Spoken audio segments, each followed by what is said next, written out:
नमस्कार, लोकतंत्र देख रहे हैं आप और मैं हूं आपके साथ नेहा दुबे। लोकतंत्र में आज हम बात करेंगे कांग्रेस में जारी बगावत की। कांग्रेस में सोनिया के अंतरिम अध्यक्ष चुने जाने के बाद भी बगावत का दौर लगातार जारी है। बागी गुट पार्टी में बड़े बदलाव पर अड़ा है। पार्टी अध्यक्ष चुनने की बात अब भी की जा रही है। पार्टी में बदलाव के सुर अब भी सुनाई दे रहे हैं। कुछ नेता खुलकर मीडिया के सामने कह रहे हैं कि ज्यादा से ज्यादा वो 6 महीने तक नए अध्यक्ष पर इंतजार करेंगे। राज्यसभा में विपक्ष के नेता गुलाम नबी आजाद कांग्रेस वर्किंग कमेटी और संगठन के प्रमुख पदों पर चुनाव करवाने पर जोर दे रहे हैं और साथ ही आजाद ने कहा है कि चुने हुए लोग नेतृत्व करेंगे तो पार्टी के लिए अच्छा होगा, नहीं तो अगले 50 साल तक कांग्रेस को विपक्ष में ही बैठना होगा और हो सकता है कि नियुक्त किए जाने वाले अध्यक्ष को 1% लोगों का ही समर्थन नहीं हो। और ऐसे में यानी ये साफ है कि कांग्रेस में विरोध की आग अभी बुझी नहीं है और न ही अब बुझने वाली है। सिर्फ गुलाम नबी आजाद ही नहीं बल्कि चिट्ठी बम फोड़ने वाले सभी नेता पार्टी में बदलाव चाहते हैं, लेकिन पार्टी ने अब बगावत करने वाले नेताओं के पर कतरने शुरू कर दिए हैं, उनकी ताकत कम करनी शुरू कर दी है और ऐसे में उनकी जगह पर आपको बता दें कि नेताओं ने नियुक्ति दूसरे नेताओं की कर दी है और ऐसे में अब सवाल यही है कि पार्टी में खुलकर बोलने वालों के क्या पर कतर दिए जाएंगे। क्या गांधी परिवार के खिलाफ बोलना कांग्रेस में गुनाह है? क्या अध्यक्ष बदलने की बात करने पर ऐसी सजा मिलेगी? ऐसे में कांग्रेस मजबूत आखिर कैसे होगी? क्या कांग्रेस को अब गांधी परिवार से ऊपर उठकर सोचना चाहिए? क्या कांग्रेस में मजबूत नेता की जरूरत है? इन तमाम सवालों का आज जवाब हम ढूंढेंगे, लेकिन उससे पहले आपको दिखाते हैं ये रिपोर्ट।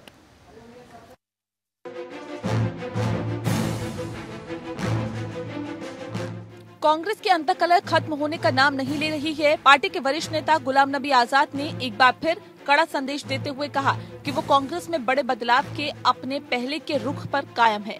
सोनिया गांधी को लिखे गए असहमति पत्र पर हस्ताक्षर करने के कारण पार्टी में अलग थलग किए जाने के बाद आजाद ने नेतृत्व को एक बार फिर से झकझोरा।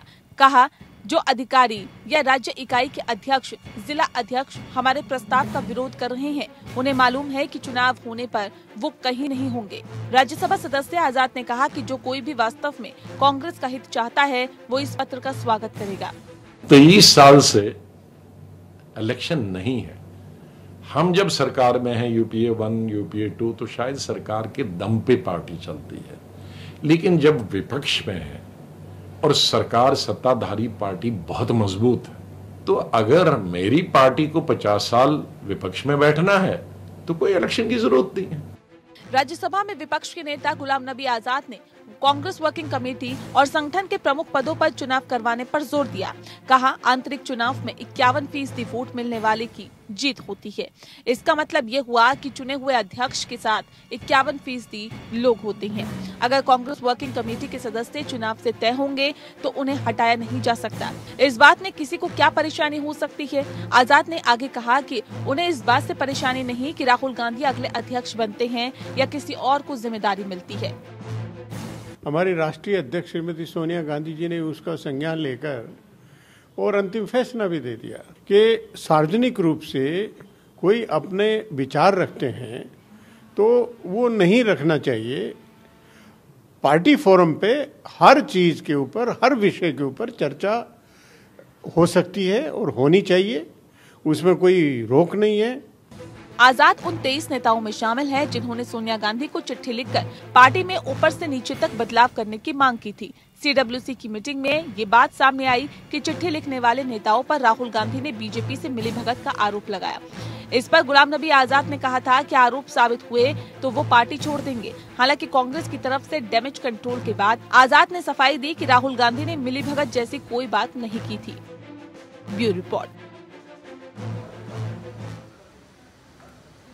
वहीं गांधी परिवार के खिलाफ कथित तौर पर बगावत का झंडा बुलंद करने वाले कांग्रेस नेता के कद को कम करने का काम शुरू हो गया है। गुलाम नबी आजाद, आनंद शर्मा और मनीष तिवारी जैसे नेताओं के पर कतरे जाने से अब ये साफ हो गया है कि अगर गांधी परिवार के खिलाफ क्या कोई आवाज उठाएगा तो उसको इस तरह से ये सब चीजें देखनी पड़ेगी। मन में मन की बात कहने पर कांग्रेस के उन सीनियर नेताओं की भी मुश्किलें अब बढ़ गई है जिन्होंने लेटर बम के जरिए धमाका किया था। 14 सितंबर से संभावित मानसून सत्र के पहले लोकसभा और राज्यसभा के लिए दी जा रही नई जिम्मेदारियों में बागी नेताओं को पहले जैसी तरजीह नहीं दी गई है।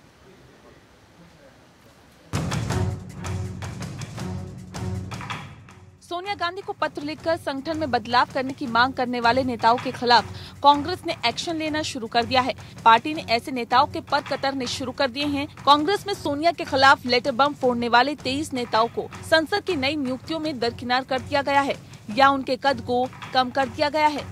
अभी तक लोकसभा में पार्टी की मुखर आवाज रहे तिरुवनंतपुरम से सांसद शशि थरूर और आनंदपुर साहिब से सांसद मनीष तिवारी की अनदेखी करते हुए गौरव गोगोई को कांग्रेस में डिप्टी लीडर नियुक्त किया गया है। वहीं रवनीत सिंह बिट्टू को पार्टी का चीफ व्हिप बनाया गया है। थरूर और मनीष तिवारी उन 23 नेताओं में शामिल है जिन्होंने सोनिया गांधी को पत्र लिखा था। इसके अलावा पार्टी ने संसद में आने वाले मुद्दों को लेकर 10 नेताओं का एक समूह बनाया है।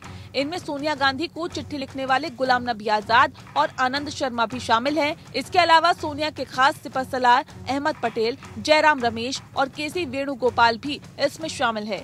जयराम रमेश को राज्यसभा में पार्टी चीफ व्हिप नियुक्त किया गया है। इसमें लोकसभा में पार्टी के नेता अधीर रंजन चौधरी समेत 5 सांसद शामिल हैं। सूत्रों के अनुसार अभी तक राज्यसभा में कांग्रेस की बात रखने वाले आजाद और आनंद शर्मा पर नियंत्रण रखने के लिए इतना बड़ा समूह बनाया गया है। कुल मिलाकर देखा जाए तो बड़े बदलाव की मांग पर कांग्रेस भले ही चुप हो, लेकिन उन लोगों को बदला गया है जो कि संगठन में बदलाव की मांग कर रहे थे। इसी के तहत गांधी परिवार के खिलाफ उठाने वालों को धीरे धीरे किनारे किया जा रहा है। Bureau report. जी हाँ, तो लोकतंत्र में दरअसल आज हम बात इसी विषय पर करेंगे और ऐसे में गांधी परिवार के खिलाफ कथित तौर पर बगावत का झंडा बुलंद करने वाले कांग्रेस नेताओं के कद को आखिर कतरने का काम क्यों शुरू हो गया है। गुलाम नबी आजाद की बात करें, आनंद शर्मा की बात करें, मनीष तिवारी की बात करें, इन तमाम नेताओं को क्यों नजरअंदाज किया जा रहा है, इस पूरे विषय पर चर्चा करने के लिए हमारे साथ खास मेहमान मौजूद हैं। उनसे आपका तारुफ करा देते हैं। शबनम पांडे जी हमारे साथ हैं, प्रवक्ता हैं बीजेपी की। शबनम जी, बहुत स्वागत है आपका। अनुज आत्रे जी इस वक्त हमारे साथ जुड़ गए हैं, कांग्रेस के नेता हैं। अनुज जी, आपका भी बहुत स्वागत है। और साथ ही हमारे साथ दिलीप यशवर्धन जी जुड़ गए हैं जो कि राजनीतिक विश्लेषक है। दिलीप जी, बहुत स्वागत है आपका भी। सबसे पहला सवाल, क्योंकि कांग्रेस से ये विषय जुड़ा हुआ है, सबसे पहला सवाल भी मेरा अनुज जी से ही है। अनुज जी, सवाल इस बात को लेकर है कि क्या अगर गांधी परिवार के खिलाफ या फिर कांग्रेस में संगठन को मजबूत करने के लिए अगर नेता आवाज उठाएंगे तो क्या उनका यही हश्र होगा क्या? नहीं, मुझे नहीं लगता ये इस प्रकार से क्यों एक संदेशा जा रहा है कि किसी का कोई हश्र हो रहा है या किसी के साथ कोई कार्रवाई हो रही है। ऐसा कुछ नहीं है। देखिए, समितियां बनती हैं, कभी किसको जो है पार्टी जिम्मेदारी सौंपती है, कभी किसी को जिम्मेदारी सौंपती है। ये पार्टी का प्रेरोगेटिव है, तो इसको अन्यथा नहीं लेना चाहिए। जितने भी लोगों को जो है इसमें पार्लियामेंट्री कमेटीज में जो है जिम्मेदारी सौंपी गई है, सब वरिष्ठ नेता हैं और उससे पहले भी जिन लोगों को दिया गया था वो भी वरिष्ठ। जरूरी नहीं है कि वही नाम बार बार रिपीट किया जाए। पार्टी में रिशफलिंग होती रहती है, एआईसीसी में भी रिशफलिंग हो जाती है, हमारी प्रदेश संगठनों में भी रिशफलिंग होती है। वही नाम एक बार बार रिपीट होते रहे तो भी जो है कार्यकर्ता और नेताओं में असंतोष होता है। तो निश्चित तौर पे सब लोगों को जो है हमारी कांग्रेस पार्टी आलाकमान का यही एक विचार रहता है कि सबको जो है मौका देना चाहिए, सबको अपनी प्रतिभा को जो है सामने लाने का एक अवसर प्रदान कर देना चाहिए। और जो लोग हमारे वरिष्ठ नेता हैं वो तो वरिष्ठ हैं ही हैं, उनका अनुभव का लाभ तो पार्टी समय समय पर लेती रहती है और आगे भी लेगी। लेकिन इसका अर्थ ये नहीं है कि केवल चुनिंदा लोगों को ही उससे अनुज जी, लेकिन इससे पहले हमने देखा सर कि कांग्रेस पार्टी तजुर्बे को ज्यादा तवज्जो देती है, क्योंकि हमने राजस्थान में देखा अशोक गहलोत को ज्यादा तवज्जो दिया गया, मध्य प्रदेश में देखा कमलनाथ को ज्यादा तवज्जो दिया गया और संगठन में भी हम देखते रहे हैं कि किस तरह से बुजुर्गों पर या फिर जो तजुर्बेकार हैं उनको ज्यादा हाईलाइट किया जाता है या उनको ज्यादा तवज्जो दी जाती है। लेकिन यहाँ पर ऐसा देखने के लिए नहीं मिला, क्योंकि इसलिए कि इन 23 नेताओं ने आवाज बुलंद की थी और ये कहा था कि संगठन मजबूत करने के लिए बदलाव की जरूरत है। देखिए, दो अलग अलग विषय है नेहा जी। आपने बोला कि अनुभव को तवज्जो दी जाती है। निश्चित तौर पे कोई भी संगठन होगा, बिना अनुभव के तो आप नहीं चल पाएंगे। अनुभव तो बहुत आवश्यकता है। पुराने लोगों का, उनके अनुभव के आधार पर ही आप कोई भी रणनीति, कोई भी आप चाहे सरकार चलानी हो या पार्टी का कोई संगठन चलाना हो, बिना अनुभव के नहीं। लेकिन जब राहुल गांधी जी की ये सोच है, सोनिया जी की भी ये सोच है कि अनुभव के साथ साथ युवा शक्ति भी बहुत आवश्यक है। तो युवाओं को साथ जोड़ना और अनुभवी लोगों को साथ जोड़ के उनका आपस में समन्वय बनाना, यही कांग्रेस पार्टी की जो है सोच रही है और उसी को लेकर के आगे चले हैं। जहां अनुभव भी लिया है आपने, राजस्थान का अगर नाम लिया तो आपको राजस्थान में बता दूं कि जहां अशोक गहलोत जी के साथ में जो है सचिन पायलट जी को जो है युवा होने के नाते प्रदेश अध्यक्ष बनाया गया था, उनको कैंपेनिंग कमेटी का चेयरमैन बनाया था। इसी तरह से मध्य प्रदेश में देखा जाए तो कमलनाथ जी हमारे प्रदेश अध्यक्ष थे, ज्योतिरादित्य सिंधिया जी चाहे अब भारतीय जनता पार्टी में चले गए, लेकिन उनको जो है अनुभव कमलनाथ जी के मुकाबले अनुभव इतना नहीं था, फिर भी उनको जो है कैंपेनिंग कमेटी का चेयरमैन बनाया था। तो एक प्रकार से दोनों को लेकर के साथ चलना, आगे बढ़ना की युवा शक्ति भी हमको चाहिए, युवाओं का जोश भी चाहिए, युवाओं का अपनी अलग कार्य प्रणाली होती है और अनुभव के बिना आपको एक्सपीरियंस के लोगों के लिए जो है पुराने लोगों के आप आगे चल नहीं पाएंगे। तो दोनों लोग चाहिए, हमें दोनों का जो है साथ चाहिए और दोनों वर्गों का साथ लेकर के कांग्रेस आगे बढ़ती है। ठीक है यशवर्धन जी, क्या वाकई आपको भी लगता है कि जो अभी ये एक संसदीय समिति जो बनाई गई है, 10 मेंबरों की जो संसदीय समिति बनाई गई है, इसके अंदर उन तमाम नेताओं को कहीं ना कहीं नजरअंदाज किया गया है जिन्होंने चिट्ठी बम फोड़ा था? क्या आपको भी ऐसा लगता है? इसमें ये तो कहा जाता है कि प्रत्यक्षम किम प्रमाणम, ये तो दिख ही रहा है कि जिन लोगों ने ऐसा किया था उनको दरकिनार किया गया है। लेकिन मैं कांग्रेस के प्रवक्ता महोदय की इस बात से सहमत हूं कि एक्सपीरियंस बहुत ज़रूरी है। कोई भी पार्टी आपको चलानी है, कोई भी संगठन आपको चलाना है, तो संगठन का जो शीर्ष नेतृत्व है उसमें कुछ एक्सपीरियंस लोगों का रहना बहुत ज़रूरी है। लेकिन इस बात को भी नज़रअंदाज नहीं किया जा सकता कि युवाओं को भी कमान संभालने का मौका देना चाहिए। और जिन लोगों ने पार्टी में बगावत करी थी, अगर आप उनसे कोई व्यक्तिगत नफरत नहीं रखते हैं और उन्होंने बगावत करी थी या प्रपोजल दिया था, बगावत ना कि इसको प्रपोजल कहा जाए, और वो प्रपोजल काफी हद तक सही भी था, क्योंकि पार्टी का शीर्ष नेतृत्व साल दर साल दशकों तक एक ही परिवार के घर में है, तो पार्टी में और भी जो काबिल लोग हैं, जो अपनी काबिलियत का लोहा मनवाना चाहते हैं, मैदान में आना चाहते हैं, उनको मौका देना चाहिए था। लेकिन यहां पर ऐसा नहीं किया गया, तो कहीं ना कहीं ये शो करता है कि कुछ ना कुछ पर्सनल राइवलरी या खुंदक निकाली गई। और ये कांग्रेस में हमेशा से रहा है कि जिस नेता ने अपने आप को उभारने की कोशिश करी है, वो नेता कहीं ना कहीं सबसाइड कर दिया गया है। ये ऐसा क्यों होता है, ये या तो कांग्रेस के प्रवक्ता महोदय बता सकते हैं, लेकिन बुजुर्गों को स्थान देना, इस बात तक मैं बहुत हद तक सहमत हूं इनकी बातों से। ठीक है शबनम जी, सवाल इस बात को लेकर है कि कांग्रेस तो अब दो फाड़ में बढ़ती हुई नजर आ रही है। एक तो वो हिस्सा जो कि संगठन में बदलाव की मांग कर रहा है, और एक वो हिस्सा जो ये कह रहा है कि अभी गांधी परिवार को ही नेतृत्व संभालना चाहिए, यानी कि कांग्रेस की अंतरिम अध्यक्ष सोनिया गांधी जो है उन्हें बने रहना चाहिए, या फिर गांधी परिवार के हाथ में ही कमान रहनी चाहिए। ये तो है कांग्रेस के अंदर फूट। लेकिन ऐसे में क्योंकि विधानसभा चुनाव भी कई राज्यों में नजदीक है, ऐसे में भाजपा अपने आप को और कितनी मजबूत स्थिति में देख रही है, क्योंकि एक सबसे बड़ी पार्टी ये भी अब कमजोर होती जा रही है, तो भाजपा अपने आप को कितनी मजबूत देखती है?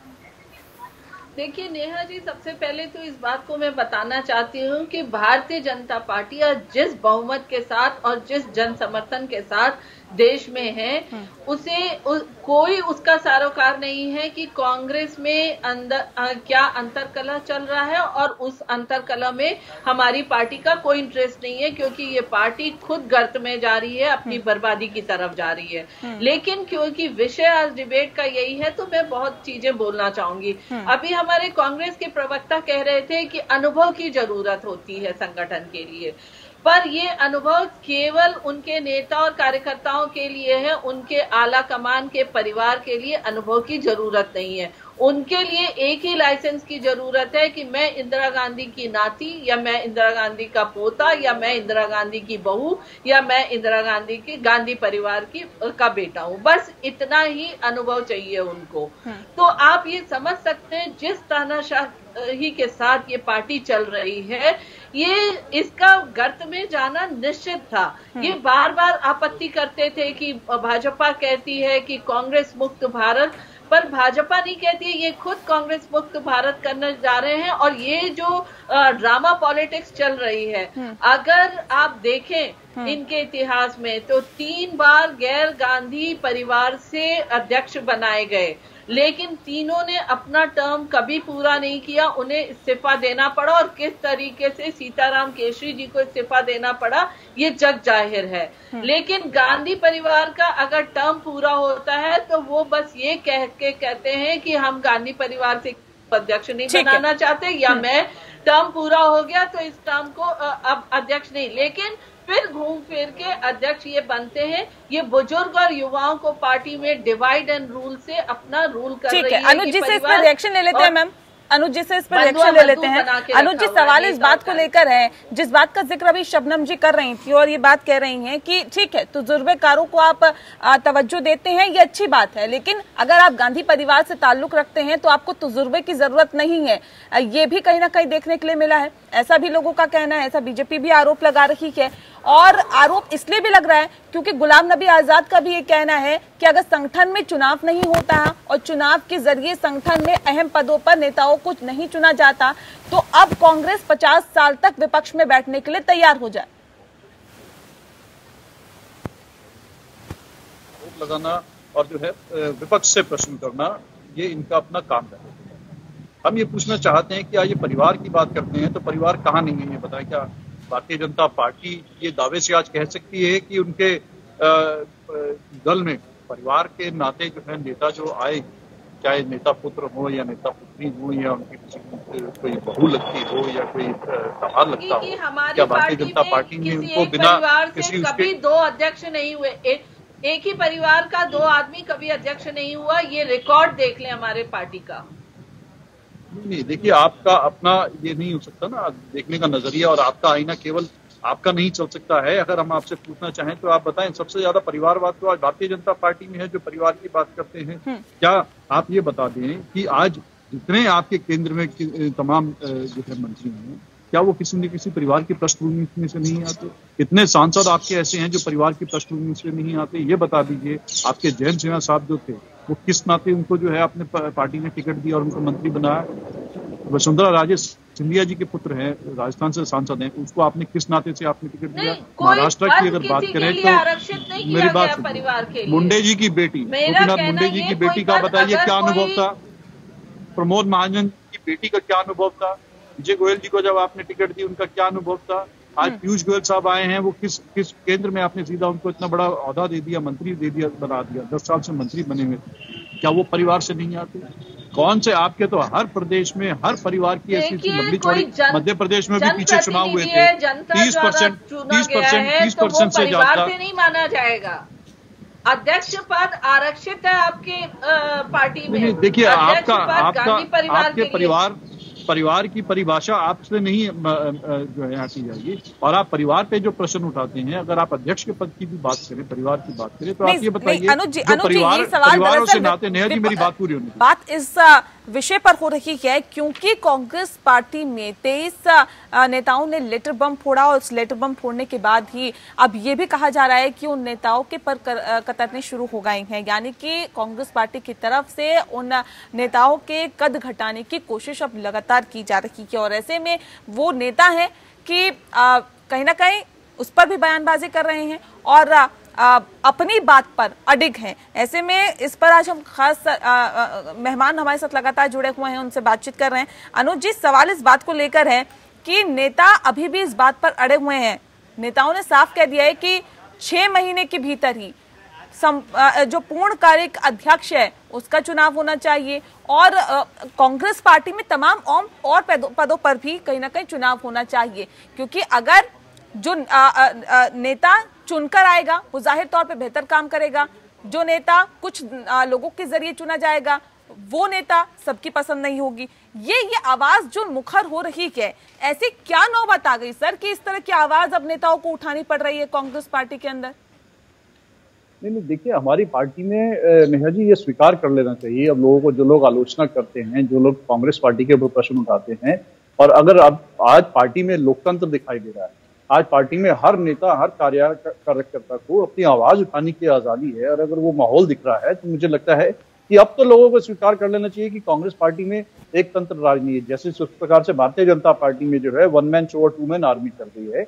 हमें यह बता दीजिए, क्या आज तक भारतीय जनता पार्टी को मालूम हुआ है कि किसी ने देखा है कि भारतीय जनता पार्टी का अध्यक्ष कोई चुनाव से चुनकर के आया, किसी कार्यकर्ताओं ने, तमाम उनकी नेता ने या कोई ऐसी बॉडी ने चुना हो? वहां जो आज जो ऊपर बैठे हैं, इनके जो शीर्ष नेतृत्व बैठे हैं, केवल एक व्यक्ति ने एक नाम फाइनल कर लिया, जेपी नड्डा जी का नाम फाइनल कर लिया, वो डिक्लेयर हो गए। उससे अमित शाह जी का नाम फाइनल हो गया, वो डिक्लेयर हो गए। कोई सलाम मशवरा नहीं हुआ, कोई मंत्रणा नहीं हुई, कोई वोटिंग नहीं हुई, कुछ नहीं। आज कांग्रेस पार्टी में अगर अध्यक्ष चुना जाता है, चाहे आप गांधी परिवार की भी अगर बात करें, राहुल जी अध्यक्ष बने चुनाव से, उन्हें हम उनको प्रॉपर उनका चुनाव की प्रक्रिया फॉलो करी गई है, वो चुनाव को चुन करके आए थे। उससे पहले सोनिया जी रही, लगातार 17 वर्षों तक अध्यक्ष रही, तो हर 3 वर्ष के बाद उनका चुनाव होता था, प्रॉपर डेलीगेट्स उनकी जो है वोटिंग करते थे, उसके बाद चुनाव जीतते थे। उसमें समय दिया जाता था, अवसर दिया जाता था हर नेता को कि कोई अगर चाहे चुनाव लड़ना चाहे तो लड़ सकते हैं। लड़े भी हैं, अपने भूतकाल में देखा होगा कांग्रेस पार्टी, कांग्रेस अध्यक्ष के सामने चुनाव भी लड़े हैं। तमाम चीजें हुई हैं सर, तमाम चीजें आप कह रहे हैं कि अनुजी हुई है, लेकिन फिर भी कांग्रेस के बड़े नेता गुलाम नबी आजाद, कपिल सिब्बल, मनीष तिवारी, आनंद शर्मा जैसे नेता अगर ये आवाज उठा रहे हैं तो सर क्या वजह है इसके पीछे? आप कह रहे हैं कि चुनाव हो रहे हैं, चुनाव के बिहाफ पर ही, उसके आधार पर ही आगे नेता चुने जा रहे हैं, लेकिन फिर सर इस तरह की बात क्यों कह रहे हैं नेता?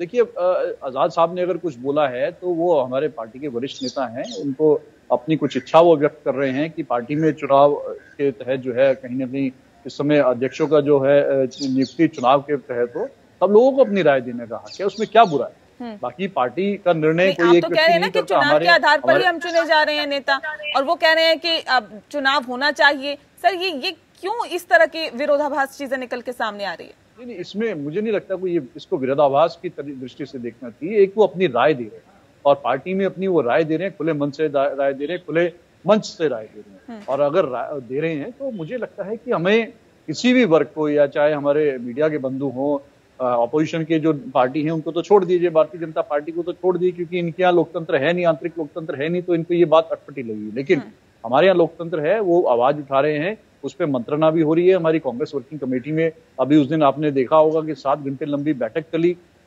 निर्णय हुआ, नए अध्यक्ष के लिए जो है मशवरा हुआ, और उसी में ही निर्णय ये लिया गया कि अभी सोनिया जी से आग्रह किया गया कि आप 6 महीने और इस पद पे अभी संभाले रहिए, उसके बाद उस दौरान देखते हैं, बीच में अधिवेशन होगा तो उसमें कोई नए अध्यक्ष का नाम आएगा।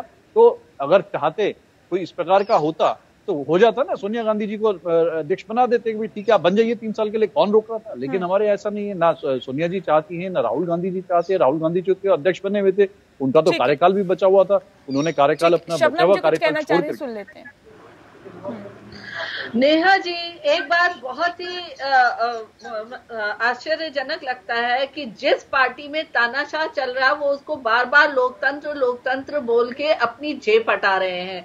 अगर भारतीय जनता पार्टी का देखें तो भारतीय जनता पार्टी में चाहे राष्ट्रीय अध्यक्ष हो या प्रदेश अध्यक्ष हो, सभी का चुनाव होता है। राष्ट्रीय अध्यक्ष के लिए पार्लियामेंट्री बोर्ड का चुनाव होता है और उसमें चुने जाते हैं, और यही वजह है कि एक छोटा कार्यकर्ता भी सपना देख सकता है कि कल मैं राष्ट्रीय अध्यक्ष बन सकता हूं। पर उसी के ठीक उलट अगर कांग्रेस पार्टी में देखा जाए तो कोई भी कार्यकर्ता ये कभी नहीं सोच सकता। एक ग्लास सीलिंग सी बनी हुई है, इस ग्लास के सीलिंग में अगर वो पैराशूट से उतरा हुआ कार्यकर्ता और नेता हो और या ग्राउंड से बना हुआ कार्यकर्ता और नेता हो, वो कभी अध्यक्ष नहीं बन सकता, क्योंकि वो तानाशाह रहेगा जिसने आवाज उठाई, चाहे वो पायलट हो, चाहे वो ज्योतिरादित्य सिंधिया हो, चाहे ये 23 ऐसे वरिष्ठ नेता हो, सब हाशिए पे आ जाते हैं। कोई आला कमान के परिवार के खिलाफ एक आवाज नहीं उठा सकता।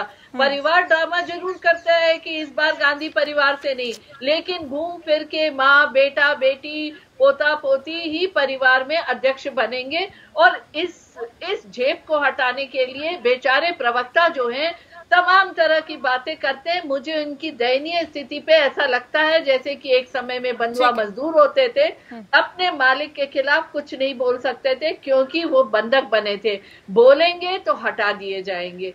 तो आज वो स्थिति साफ तौर पे दिख रही है और उसको भी इनकार करते हुए उस तानाशाह को ये कर रहे हैं। और जो ये आप लेटर बॉम्ब बोल रही है, मैं तो कहूंगी कांग्रेस के लिए संजीवनी बूटी दिया था इस 23 नेताओं ने। वरिष्ठ अनुभव वाले नेता थे, इन्होंने मात्र कुछ बातें दिया था टॉप टू बॉटम बदलाव के लिए कि शक्ति का विकेंद्रीकरण किया जाए। साफ तौर पे पता चलता उन अनुभव वाले नेताओं से कि शक्ति को एक परिवार में केंद्रित किया गया था, उसको विकेंद्रीकरण की बात की गई है।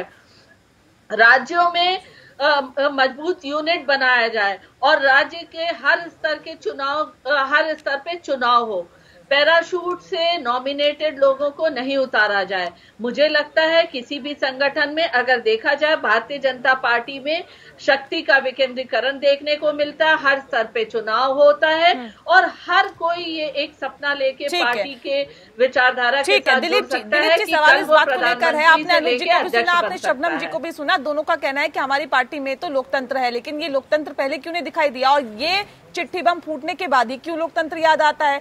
जब ये चीजें सामने आ गई है कि संगठन में बगावत निकल के सामने आई तो अब इसे लोकतंत्र का नाम दिया जा रहा है। और दूसरी बात, इस बात का भी जिक्र यहाँ पर करना बहुत जरूरी हो जाता है कि अब जो नेता हैं वो न सिर्फ ये कह रहे हैं कि अगर संगठन में बदलाव नहीं हुआ तो 50 साल तक हमें विपक्ष में बैठना पड़ेगा, बल्कि ये भी कहने को मजबूर है कि अब कांग्रेस ही कांग्रेस से लड़ रही है, जबकि कांग्रेस को मजबूत स्थिति में आने के बाद बीजेपी से लड़ाई करने के लिए तत्पर होना चाहिए, लेकिन कांग्रेस से ही लड़ाई है।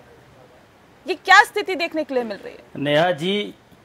नेहा जी, ये इस देश का सौभाग्य होगा कि कांग्रेस विपक्ष में बैठे, तो कांग्रेस तो विपक्ष में भी मजबूती से नहीं बैठ पा रही है। यही तो दुर्भाग्य है इस देश का। सत्ता पक्ष और विपक्ष दो ही तो मजबूत तंत्र हैं इस देश को चलाने के लिए, इस देश को कंट्रोल करने के लिए। ये पॉलिटिकल सिस्टम, ये संसदीय सिस्टम बनाया इसी तरीके से गया है कि एक पक्ष में बैठे, एक विपक्ष में बैठे और विपक्ष जो है वो वॉच डॉग का काम करे।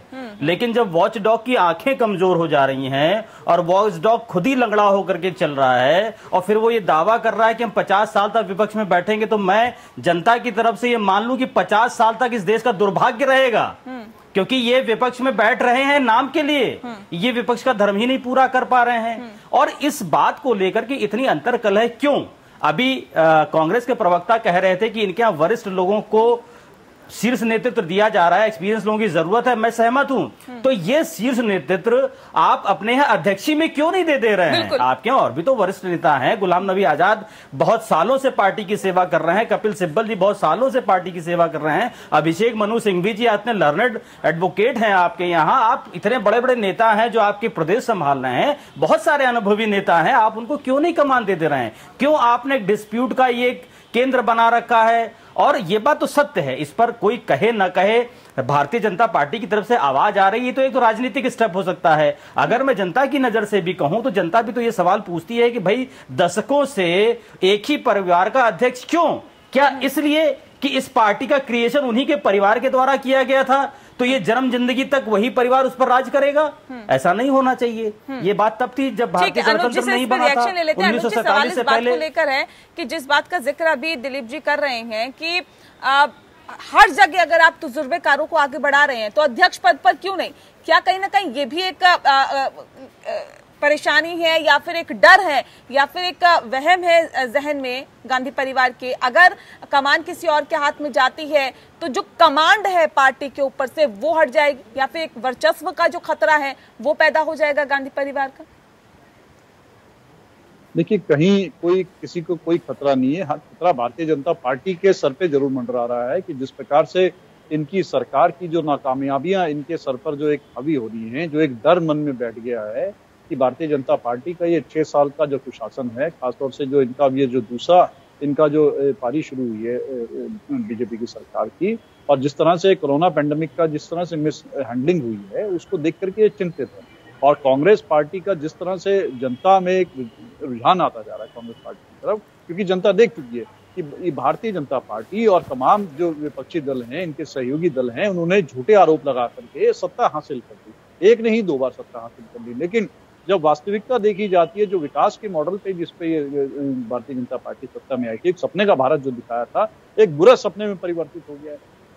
आज इनको चिंता ये है कि जिस प्रकार से राहुल गांधी जी की एक लोकप्रियता बढ़ती जा रही है और उनको जनता का जो है भरपूर प्रेम मिल रहा है, कांग्रेस जनों का प्रेम मिल रहा है, तो ये उसमें भी अपना कहीं ना कहीं देख रहे हैं कि किस प्रकार से अपनी राजनीतिक रोटी सेक करके जो है उसमें आग लगा दें और आग लगा के अपनी रोटियां सेक करके, जिसमें कामयाब नहीं होने वाले हैं। आज सवाल ये उठता है कि चुनाव की अगर संगठन में कहीं किसी संगठन में पार्टी में चुनाव की बात होती है तो वो कांग्रेस पार्टी की तरफ होती है, क्योंकि कांग्रेस पार्टी चुनाव करवाती है अपने पदाधिकारियों के लिए, अपने अध्यक्षों का चुनाव कराती है, उसके बाद अध्यक्ष चुने जाते हैं। लेकिन मुझे ये बताएं कि भारतीय जनता पार्टी का कोई अध्यक्ष, कोई पदाधिकारी, कोई इनका राष्ट्रीय अध्यक्ष का कोई चुनाव हुआ हो, किसी ने देखा हो, किसी ने सुना हो, बता दीजिए।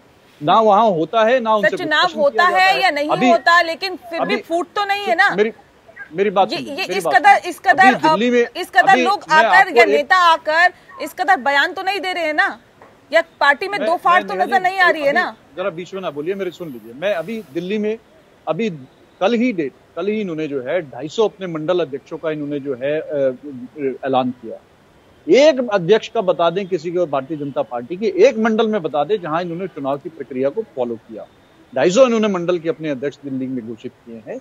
एक का बता दें कि चुनाव की प्रक्रिया को पालन करके तमाम नियुक्तियां हुई, ऊपर से जो लिस्ट नाम आ गई थी उसी को ही करके इन्होंने नियुक्त किया है। तो चुनाव नहीं हो रहा, इनकी नियुक्तियां होती हैं। कांग्रेस पार्टी में अगर अध्यक्ष का, चाहे एआईसीसी के अध्यक्ष का भी हो, चुनाव होता है। अभी भी जो समय लग रहा है इसलिए है कि उसका चुनाव होगा, सीडब्ल्यूसी के तहत वो चुना जाएगा नाम, और उसमें से ही कहीं ना कहीं जो है नाम निकल के आएगा।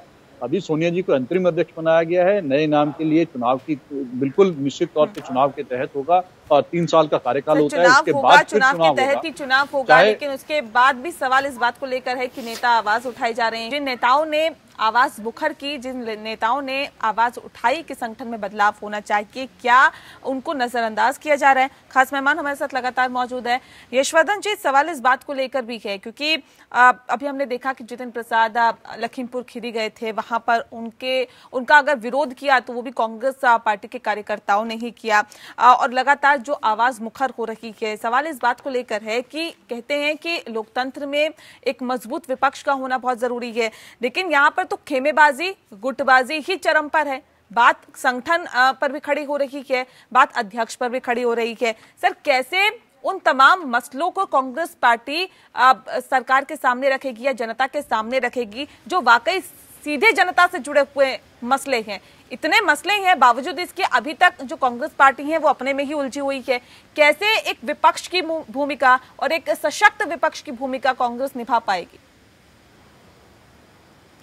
नेहा जी, सत्यता ये है कि पक्ष और विपक्ष अगर पूरी तन्मयता के साथ इस देश के मुद्दों को सुलझाने की कोशिश करें तो आने वाले 10 से 20 साल कम से कम लगेंगे इस देश को डेवलपमेंट की पटरी पर ले जाने के लिए। सत्यता है, लेकिन इस सत्यता से कोई भी राजनीतिक पार्टी आंख मिला के बात नहीं करना चाहती है, और विपक्ष तो बिल्कुल नहीं करना चाहता है। वो अपनी जिम्मेदारियों से पूरा भाग रहा है। और विपक्ष अभी जैसे एक्सपीरियंस लोगों की बात हो रही थी, तो मैं एक सवाल कांग्रेस के प्रवक्ता महोदय से पूछना चाहता हूं कि सोनिया गांधी जी को राजनीति का क्या अनुभव है?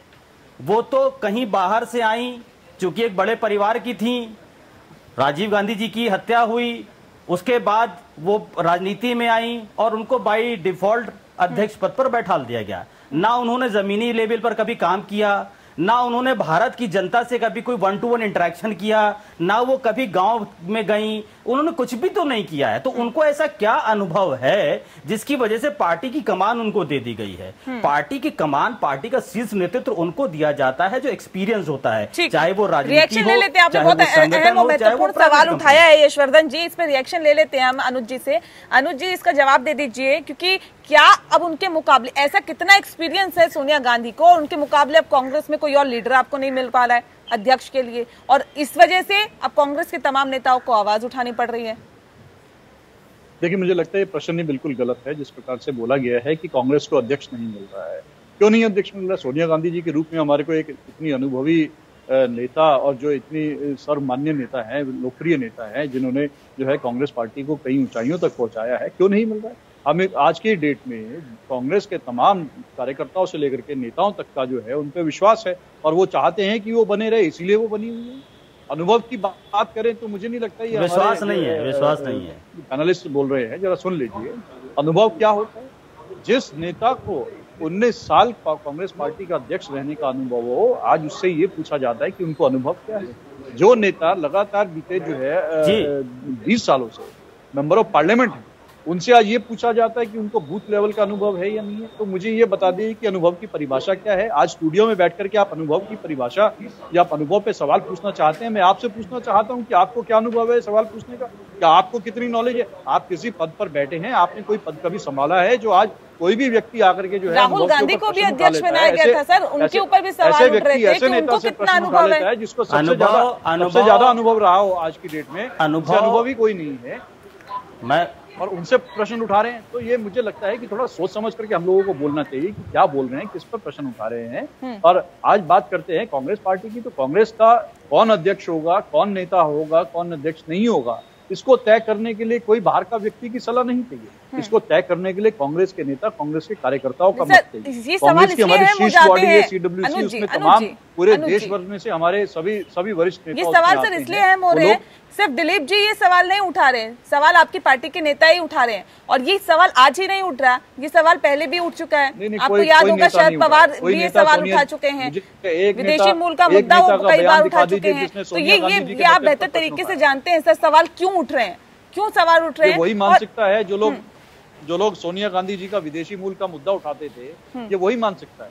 और ये वही मानसिकता है कि जो आज ये एक महिला अपना घर परिवार छोड़ करके आकर के इस देश की बहू बन करके रह रही है और देश में सेवा कर रही है, इस देश में काम करते हुए, सेवा करते हुए उन्होंने अपनी सास का जो है, देश की बहू नहीं है भाई साहब, माफी चाहूंगा, वो देश की बहू नहीं है, उनकी आपके परिवार की बहू हो सकती है। ये वही देश की बहू नहीं है जिसने अपने पति को जो है चलनी होते हुए, टुकड़े टुकड़े होते हुए देखा है। बावजूद उसके वो परिवार आज देश की सेवा में लगा हुआ है और उन पर हम लोग स्टूडियो में बैठ करके प्रश्न उठाते हैं या भारतीय जनता पार्टी के लोग प्रश्न उठाते हैं, तो देश को उनकी मानसिकता झलकती है।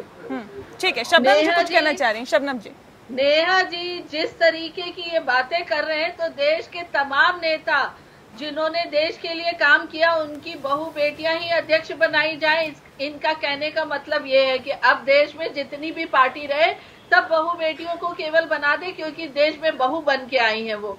तो देखिए ये अनुभव नहीं होता है। 40 साल जिसने अनुभव दिया, जिसने पार्टी को संभाला, उस पर आपने प्रश्न चिन्ह कर दिया जब पार्टी को सुदृढ़ करने की बात आती है। और जो केवल एक नेता की पति रही, प्रधानमंत्री की पत्नी रही, उनको आपने अनुभव से का अवार्ड दे दिया। तो देखिए क्या इनकी सोच है। ये कहते हैं राहुल गांधी जी जनप्रिय नेता हैं। आज राहुल गांधी जी की ये दशा है कि जो पहले कभी कांग्रेस पार्टी को वोट दिया करते थे, राहुल गांधी का चेहरा देखते वो कहते हैं ऐसे अनुभवहीन पार्टी को वोट देना गलत है। इसीलिए पार्टी का ये हश्र हुआ है। लेकिन पार्टी को राह दिखाने वाले 30-30, 40-40 साल के अनुभव वाले नेताओं को दूध की मक्खी की तरह जैसे निकाल रहे हैं और बहू बेटी और बेटा बनने से उनको अनुभव का पाठ पढ़ा रहे हैं, कह रहे हैं कि वो अनुभव वाले हैं, उन्होंने देश की सेवा की है। तो तरस आती है ऐसी विचारधारा पे। आज कांग्रेस पार्टी की ना कोई विचारधारा रही है, ना कोई नेतृत्व, सुदृढ़ नेतृत्व है, और कोई भी कांग्रेस पार्टी में कार्य करने वाला नेता या कार्यकर्ता आज इस पायदान पे पहुंच गया है कि वो पार्टी को सुदृढ़ करने के लिए आरोप पार्टी तो बीजेपी पर भी लगते हुए आए हैं, बोल सकता बीजेपी पर भी लगते हुए आए हैं। ये कहा गया कि आडवाणी ने पार्टी को खड़ा किया, लेकिन आडवाणी को साइडलाइन कर दिया गया। मुरली मनोहर जोशी जैसे तमाम बड़े नेता और दिग्गज नेता, नरेंद्र मोदी के आने के बाद उन तमाम नेताओं को साइडलाइन कर दिया गया। ये तो आरोप बीजेपी पर भी लगता हुआ आ रहा है। क्या आज भी वो अगर कोई अपने अनुभव से विचार देते हैं तो क्या उनको इस तरीके से अपमानित किया जाता है? एकदम नहीं। उन्हें जो सम्मान प्रधानमंत्री जी या हमारे पूर्व राष्ट्र अध्यक्ष रहे थे या अभी के राष्ट्रीय अध्यक्ष है, आज भी वही सम्मान उन लोगों को मिल रहा। उनके अपमान में एक शब्द नहीं बोला जाता है। हर कोई उन लोगों का सम्मान कर रहा है, चाहे वो शीर्षस्थ नेता हो या कार्यकर्ता हो। पर आज जिस तरीके से अपमानित किया गया इन 23 नेताओं को या पायलट को या सिंधिया को, जिस तरीके से अपमानित किया गया कि आप भाजपा के साथ मिले, ये भाजपा ऐसे बर्बाद होती हुई पार्टी में क्यों इंटरेस्ट लेगी? भाजपा देश के हित में तमाम कार्य कर रही है। भाजपा के पास समय नहीं है इस मेलोड्रामा में पार्टिसिपेट करने का। तो आज कांग्रेस का विचारधारा खत्म हो गई है। तमाम चीजें ठीक है, लेकिन वो दिन भी हमें याद है जब लखनऊ में आरएसएस के कार्यालय में क्या कुछ कहा गया था कि सब कुछ बनो लेकिन आडवाणी जैसे मत बनो, ये भी कहा गया था। और ये भी कहीं ना कहीं साफ तय होता है कि जो अनुभव वाले नेता है उनको किस तरह से साइडलाइन किया जाता है। अनुज यात्रा जी, सवाल इस बात को लेकर है क्योंकि अब कई राज्यों में विधानसभा चुनाव भी होने वाले हैं। कांग्रेस में तमाम जो बड़े और दिग्गज नेता हैं वो नाराज दिखाई दे रहे हैं। दो फाड़ में बटी हुई कांग्रेस है। ऐसे में सर आने वाले विधानसभा चुनावों में किस तरह से मजबूती के साथ अब कांग्रेस लड़ेगी? नाराजगी नहीं है। मुझे लगता है ये इस प्रकार के जो है विषय से बोलना कि नाराजगी, कोई नाराजगी नहीं है। पार्टी में आवाज उठाना, पार्टी में अपनी विचार रखना, उसको आप नाराजगी के रूप से नहीं देखना चाहिए। पार्टी में हमारी लोकतंत्र बिल्कुल जिंदा है। ये एक हेल्दी साइन, एक स्वस्थ साइन होते हैं किसी भी पार्टी के लिए कि वहाँ जहाँ नेताओं को बोलने का अधिकार हो वहाँ एक स्वस्थ माहौल होता है। भारतीय जनता पार्टी में कोई इस प्रकार का माहौल नहीं है, इसलिए इनको ये सब चीजें अटपटी लग रही है। इसलिए आज ये लोग, आज बता दीजिए कि कोई एक विषय, कोई एक व्यक्ति, कोई प्रश्न उठा सकता है क्या मोदी जी के सवाल पर लिए हुए निर्णय पर? क्या किसी व्यक्ति ने जेपी नड्डा जी के प्रश्न पर, नियुक्ति पर उठाया कि किसके कहने पर बनाया गया? अडवाणी जी को उठा करके घर बैठा दिया गया, उनको उनकी टिकट काट दी गई है। क्या किसी ने, उस व्यक्ति ने जिसने तमाम नेताओं को, भारतीय जनता पार्टी के नेताओं को उंगली पकड़ के चलना सिखाया हो, आज वर्तमान में शीर्ष पर बैठे हुए नेता उनसे जो है बात करने के लिए समय लिया करते थे, आज उनकी टिकट काट करके उनको घर बैठा दिया? क्या एक आवाज उठी पार्टी में से? आज मुरली मनोहर जोशी जी, यशवंत सिन्हा जी, अरुण शौरी जी जैसे जो है दिग्गज नेता पार्टी के, जिन्होंने खड़ा करने में अपना योगदान रखा, आज उनको कहीं मार्गदर्शक से जो है मुख्य दर्शक बना दिया गया। कोई आवाज है उनके खिलाफ उठाने वाला? लेकिन कांग्रेस में आवाज उठाने का अधिकार है, छोटे नेता के लिए भी और बड़े नेताओं के लिए भी। तो ऐसी पार्टी की एक देश को आवश्यकता है कि जहां पर तानाशाही ना हो, जहां पर one man show, two man army ना चले, जहां पर सबकी सुनी जाए। अगर कोई गलत निर्णय किसी को लगता है तो उसके खिलाफ आवाज उठाने की शक्ति भी होनी चाहिए, आजादी भी होना चाहिए। ठीक है दिलीप जी, इसे स्वतंत्रता का नाम दिया जा रहा है। इससे कहा जा रहा है कि लोकतंत्र है पार्टी में, इसलिए जो नेता हैं वो आवाज मुखर कर रहे हैं, आवाज उठा रहे हैं। लेकिन सवाल इस बात को लेकर भी है, जो विधानसभा चुनाव कई राज्यों में होने वाले हैं, जो पार्टी है अपनी अंदरूनी कलह से ही बाहर नहीं निकल पा रही है। भले ही इसे लोकतंत्र कहा जा रहा अनुज यात्रे जी की तरफ से, लेकिन ये भी सही है और ये भी साफ तौर पर हम देख पा रहे हैं कि पार्टी अपनी अंदरूनी कलह से बाहर नहीं निकल पा रही है। ऐसे में आने वाले विधानसभा चुनाव में कैसे कांग्रेस अपने आप को मजबूती से पेश करेगी? क्या एक बड़ा सवाल यहाँ पे पैदा नहीं होता? बिल्कुल पैदा होता है। और अनुज जी ने अभी एक सवाल उठाया था एक्सपीरियंस को लेकर के कि एक्सपीरियंस क्या होता है, तो मैं अनुज जी की इस बात का जवाब दे देता हूं कि अनुज जी, आज़ादी के बाद इस देश में प्रजातंत्र का जो कॉन्सेप्ट लाया गया था वो इसलिए लाया गया था कि जो व्यक्ति जनता के बीच का होगा, जनता की कहता होगा, जनता की सुनता होगा, जनता उसको चुन करके अपने समाधानों के लिए संसद तक पहुंचाएगी। इसको प्रजातंत्र कहा गया था, इसको पब्लिक रिप्रेजेंटेशन कहा गया था। तो क्या सोनिया जी कभी किसी जनता के बीच में रही? क्या जनता के दुख दर्द को उन्होंने समझा? क्या जमीनी लेवल की हकीकत इस देश की वो जानती हैं? नहीं जानती। इसीलिए मैंने कहा कि उनको कोई एक्सपीरियंस नहीं है। यही एक्सपीरियंस कहा जाता है काम का। इसकी कोई डेफिनेट भाषा नहीं होती है, कोई परिभाषा नहीं होती है। जिसने जितना काम किया वो उतना ही एक्सपीरियंस कहलाता है। और राजनीति में एक्सपीरियंस की बहुत ज्यादा जरूरत होती है। आज एक्सपीरियंस की कमी नहीं होने की वजह से ही तो आपके देश में जो जमीनी लेवल की हकीकत है वो नहीं पूरी हो पा रही है। वो समस्याएं बनी की बनी हुई है। और जो आप दूसरे राज्यों में चुनाव की बात नेहा जी कर रही हैं, मैं बार बार ये कह रहा हूं कि राजनीतिक पार्टियां जो होती हैं वो जनता का नुकसान होने देना चाहती हैं। स्पेशली जो अपोजिशन में होती है वो चाहती है कि जनता का नुकसान हो, क्योंकि जनता का नुकसान होगा तभी उनके लिए राजनीतिक मुद्दे बनेंगे। उन्हें जनता से इस बात की सिंपैथी नहीं होती है कि जनता का क्या नुकसान हो रहा है, सरकारी संपत्ति का क्या नुकसान हो रहा है, जनता कितना प्रताड़ित हो रही है, चाहे पक्ष के द्वारा चाहे अदरवाइज। क्यों? क्योंकि अगर वो उनकी समस्याओं का समाधान कर देंगे तो फिर इलेक्शन में मुद्दे कहां से आएंगे। तो या इस देश की जो भोली भाली जनता है वो राजनीतिक पार्टी के लिए एक मुद्दा है। गणतंत्र आज की डेट में एक मुद्दा बन गया है। समस्याएं सुलझती नहीं है, सुलझाई जाती नहीं है, क्योंकि सुलझ जाएंगी तो मुद्दा कैसे रहेगा। हालांकि ये भी गलत नजरिया है। मैं बार बार कहता हूं कि इस देश में डेवलपमेंट को लेकर के, एजुकेशन को लेकर के, जो रूट कॉज होता है डेवलपमेंट का, किसी भी कंट्री को डेवलप करने का एक ही रूट कॉज है कि एजुकेशन कैसा है। आप देखिए कि जब इस देश का संविधान लिखा गया तो लगभग 60 देशों के संविधान की कॉपी करी गई थी, और जिनमें से मुख्य 8 से 10 कंट्रीज थे जिनका संविधान यहां कॉपी किया गया था, वो डेवलप्ड कंट्रीज थे उस समय। और उन्होंने इस बात पर ध्यान नहीं दिया कि उस डेवलपमेंट का कारण क्या था। उस डेवलपमेंट का कारण था एजुकेशन। और आपके यहां जब संविधान बनाया गया था तो एजुकेशन को साइडलाइन किया गया था। और एजुकेशन को लेकर के जो अमेंडमेंट्स होते हैं उनका इंप्लीमेंटेशन 10-10 साल बाद होता है। तो जिस देश में एजुकेशन को लेकर के ये स्थिति रहेगी, वो एजुकेशन वो देश डेवलप कैसे करेगा? इस बात पर कौन ध्यान देगा?